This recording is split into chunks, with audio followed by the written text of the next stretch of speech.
अब्दुल्ला इब्न उमर रज़ी अल्लाह ताला अन्हु बीमार हो गए, शदीद अलील थे, तबीयत मुबारक में कमज़ोरी आ गई, कुछ खाने को दिल नहीं करता था। घर वाले बार बार कहते कुछ खा लीजिए कुछ खा लीजिए, नहीं खाते थे। बिल आखिर हज़रत नाफ़े आपके ग़ुलाम थे, उनसे कहने लगे कहीं से मछली मिल जाए ना थोड़ी सी तो मैं खाऊँगा। तो कहते हैं मैं सारे मदीने में ढूंढता रहा, मछली ना मिली। अगले दिन भी ढूंढी तो ना मिली, तीसरे दिन भी ढूंढी तो ना मिली। तो फरमाने लगे यार बस छोटी सी ख्वाहिश है, कोई फ़र्ज नहीं मिलती तो रहने दे। कहते हैं चौथे दिन मछली मिल गई, मैं 1.5 दिनार की मछली लाया। ला के हज़रत अब्दुल्ला इब्न उमर रज़ी अल्लाह ताला अन्हु के सामने जो मछली रखी तो आपने लुकमा रोटी का तोड़ा था, मछली को लगाने लगे कि दरवाजे पे फ़कीर ने आके आवाज़ दी कुछ खाने को दो। तो हज़रत अब्दुल्ला इब्न उमर ने रोक लिया और हंसे। कई दफ़ा दे हम भी देते हैं पर हमारा चेहरा देखने वाला होता है, इतने हम गुस्से में होते हैं दे देते हैं, लेकिन जो सिलवटें होती हैं ना चेहरे वाली वो गिनी नहीं जाती। हंसे और मैं देखो मेरा अल्लाह कितना करीम है, वो मुझे बचाना चाहता, उठा बार दिया जाके। तो खादिम अब हुक्म का पाबंद था, वो लैतोला अल्लाह तो कर नहीं सकता था, वो गया और जाके दे आया। फ़कीर जब सारे मोहल्ले से आटा इकट्ठा कर लेते हैं तो फिर एक जगह जाके बेचते भी हैं। दे आया, वो 2 गलियां आगे गुजरा तो मैं पीछे दौड़ा गया। मैंने कहा सच बता खानी है कि बेचनी है? वो कहने लगा जो भी सबब लग जाए कर जाऊंगा, आपने दे जो दी है। तो कहता है मैंने उसे कहा कि ये 1.5 दिनार की मैंने ख़रीदी थी, अगर तू 2 दिनार की मुझे बेच दे तो आजकल मछली मदीने में मिल नहीं रही, तो मैं अपने आका को दे दूंगा, वो यही खाएंगे, बीमार हैं। तो कहने लगा जी बिस्मिल्लाह, मुझे क्या एतराज़ है, 2 दिनार मिल रहे हैं, 1.5 की मछली, और 1.5 की भी किसी ने नहीं खरीदनी थी, अब तो पक गई। फरमाते मैंने 2 दिनार उसको थमाए, वो मछली उससे ख़रीदी और ख़रीद करके मैं लाया। ला के हज़रत अब्दुल्ला इब्न उमर के सामने दोबारा रखी तो फरमाया ये कैसे आ गई? मैंने कहा हुज़ूर 1.5 की ख़रीदी थी और फिर फ़कीर को दे दी, अब उसी से मैं 2 दिनार की ख़रीद के लाया हूँ, आप कबूल फरमाएँ। तो फरमाने लगे तुमने अच्छा नहीं किया, अब इस तरह करो 2 दिनार भी उसे दे और मछली भी वापस दे आओ। अर्ज़ की हुज़ूर क्यों? फरमाया तुमने कुरान नहीं पढ़ा? हुज़ूर पढ़ा है। फरमाया रब फरमाता है लन तनालुल बिर्रा हत्ता तुनफिकु मिम्मा तुहिब्बून, तुम भलाई को उस वक़्त पहुँचोगे जब अपनी प्यारी चीज़ राह खुदा में खर्च करोगे। इमाम गज़ाली ने लिखा है, फरमाने लगे दे आ। तो वो हज़रत नाफ़े कहते हैं मैं देने गया, दे के वापस आया तो कुछ परेशान था क्योंकि मुझे भी 4 दिन हो गए थे ना तलाश करते, थोड़ी थोड़ी तबीयत में मायूसी थी, कितनी मेहनत से मैंने लाया और आपने वापस कर दी। तो हज़रत अब्दुल्ला इब्न उमर ने मुझे करीब बिठाया, फिर मुझे थपकी दी, फरमाने लगे पुत्र मैंने वैसे भी कभी झूठ नहीं बोला और आजकल तो मैं वैसे ही बीमार हूँ, टाइम ही नहीं, वक्त ही नहीं, मौका ही नहीं झूठ बोलने का। मैं तुझे सच बताऊँ, मुझे मछली खा के इतना सुकून नहीं होना था जितनी अल्लाह के रास्ते में खैरात खा के मुझे सुकून हुआ। तो तुझे तो मेरी राहत से गर्ज है ना कि मुझे राहत कैसे होती है, तो मुझे सुकून मिला है राह खुदा में दे। मैं नफसानी ख्वाहिश पूरी कर लेता तो ये मेरा नफ्स कल फिर मुझसे मछली मांगता, परसों कहता नहीं छोटे गोश्त की यखनी भी चाहिए। हम लोग उलझ गए हैं, बहुत बड़े कैदी हैं अपने आप के, बड़े कैदी, सारा दिन अपनी ख्वाहिशात की तकमील में भागे रहते हैं। बड़े बड़े सोने नौजवान, मैं उन पर तनकीद नहीं करता, मुझे उन पर तरस आता है। जब मैं रात के अंधेरों में उन्हें टेलीफोन लेके चौकों में खड़े देखता हूँ तो मुझे रहम आता है। मैं कहता हूँ देखो नफ्स की ख्वाहिश के पीछे ये क्या मसलन, आखिर क्या है इसमें? एक औरत के पीछे तबाह कर लिया अपने आप को, यानी ज़्यादा से ये कोई मकसूद है? ये कोई मकसद हयात है जिसको मकसद बना लिया है?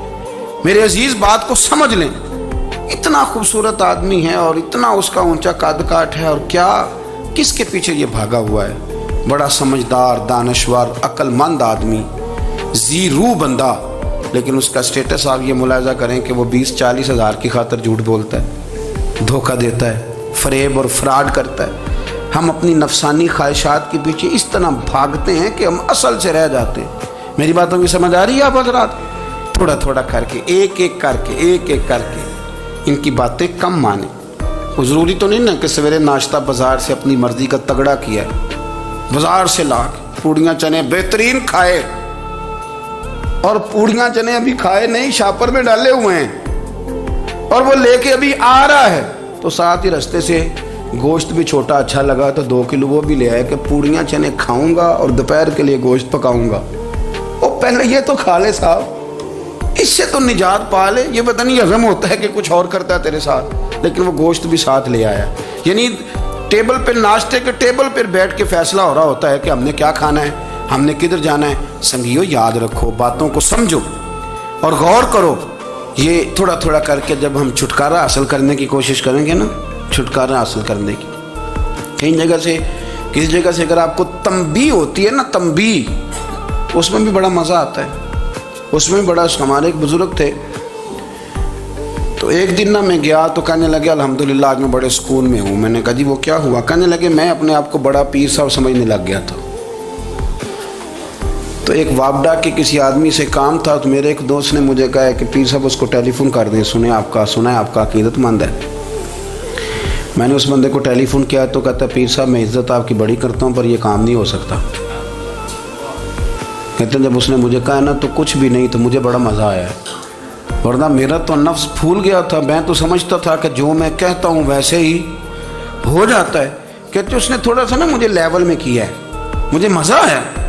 ये लोग ना अपने ऊपर बोझ डालते थे, ये थोड़ा थोड़ा पीछे हटते थे, ये समझते थे कि इस तरह तो हमारी तकमील रह जाएगी। सुबह से शाम तक अगर इसी नफ्स की बातें मानते जाएंगे तो खराबी करेगा। दौलत का नशा है भाई, दौलत इकट्ठी करने वाला किसी जगह सैर नहीं होता। हुस्न का नशा है, हुस्न का नशा है। हज़रत अबू बकर शिबली रहमतुल्लाह अलैह फरमाया करते थे जो तेरी बेटी को खूबसूरत समझ के उसके साथ निकाह करना चाहे उसे बेटी ना देना। हजरत जी क्यों? फरमाया हुस्न तो थोड़े दिन के बाद खत्म हो जाएगा, फिर वो इसकी कदर नहीं करेगा, वो तो कहीं और मुंह मारता फिरेगा। हज़रत अबू बकर शिबली रहमतुल्लाह ताला अलैह की बेटी खूबसूरत थी। एक नौजवान कहने लगा मेरा निकाह कर दें। आप फरमाने लगे पुत्र तो 1 महीने के बाद आना, कर दूंगा। बड़ी मोटी ताज़ी खूबसूरत साहिबजादी। तो हजरत ने उसे दवाई खिलाई, उसे पखाने लग गए। जो पखाना करती एक मटके में संभाल देते।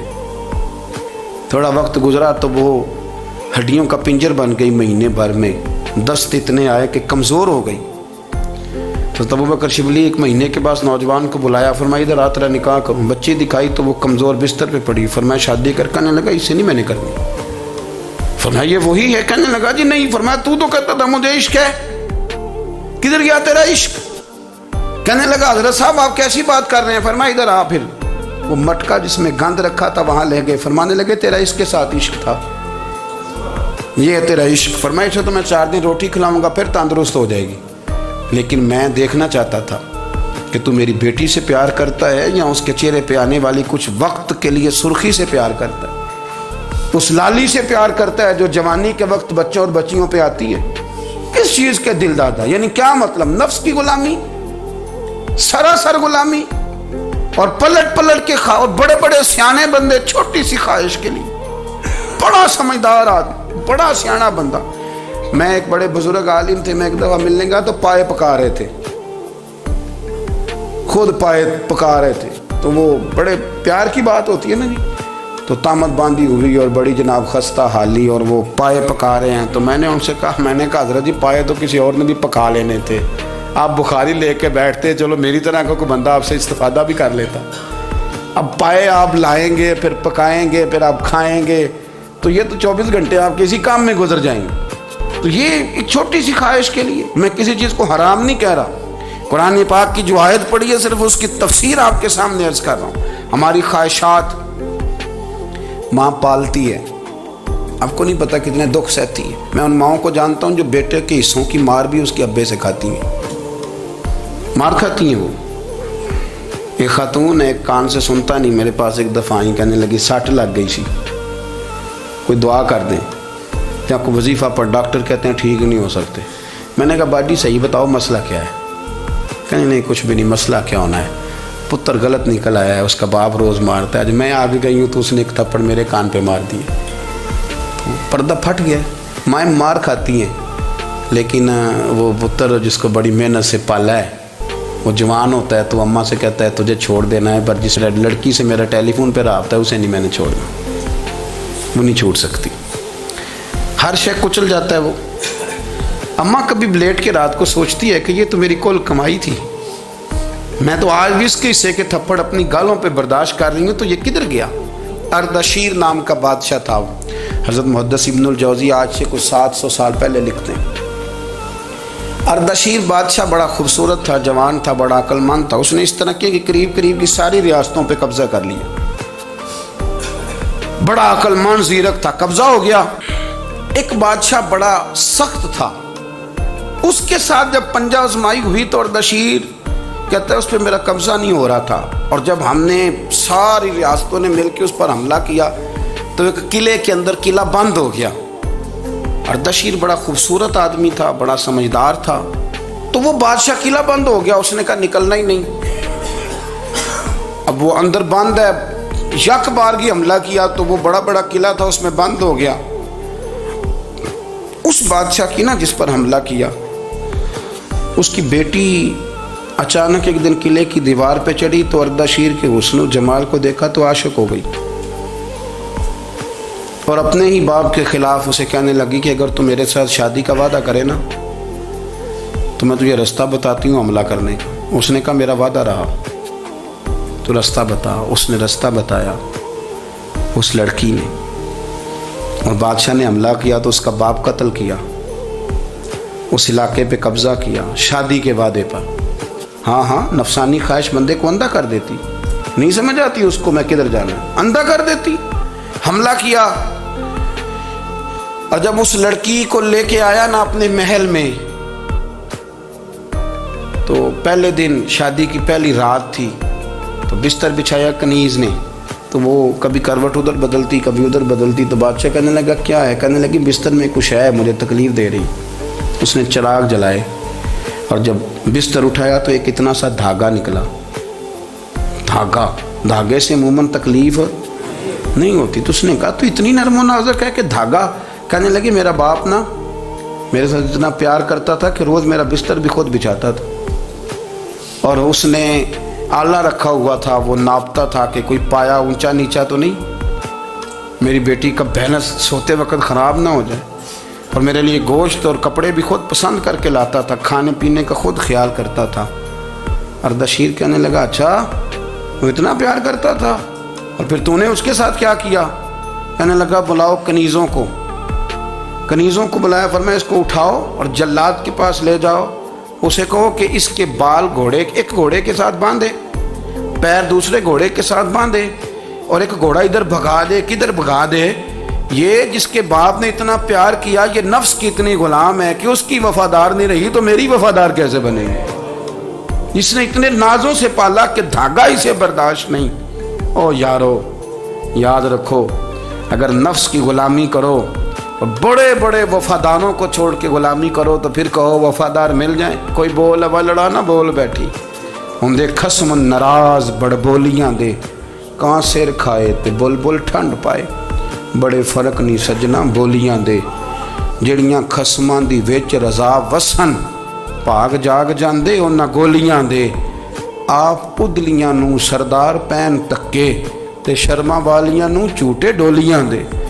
اپنے نفس کے پیچھے چلو کہ تو یہ تباہی ہے، جب ہم نے کسی سے وفا نہیں کی تو یہ کیا امید ہوئی کہ دنیا ہم سے وفا کرے گی؟ اللہ رسول کی مرضی کے مطابق اصول پسند زندگی بنائیں، ایک ایک کر کے اپنی خواہشات سے پیچھے ہٹیں، تھوڑے پہ گزارا کرنا سیکھیں، اپنے نفس کو سمجھائیں۔ ضروری نہیں کہ روٹی ہر وقت مزے کے لیے کھائی جائے، کبھی کمر سیدھی کرنے کے لیے خشک روٹی بھی کھا کے دیکھو، کبھی سادہ کھانا اس پہ بھی اکتفا کرو، کبھی تھوڑا کھر کے اچھے طریقے سے سادے کمرے میں بھی اللہ کو یاد کر کے دیکھو۔ نفس کے پیچھے نہ بھاگیے گا، تباہی کرے گا۔ رب کریم سمجھنے کی توفیق رفیق عطا کرے۔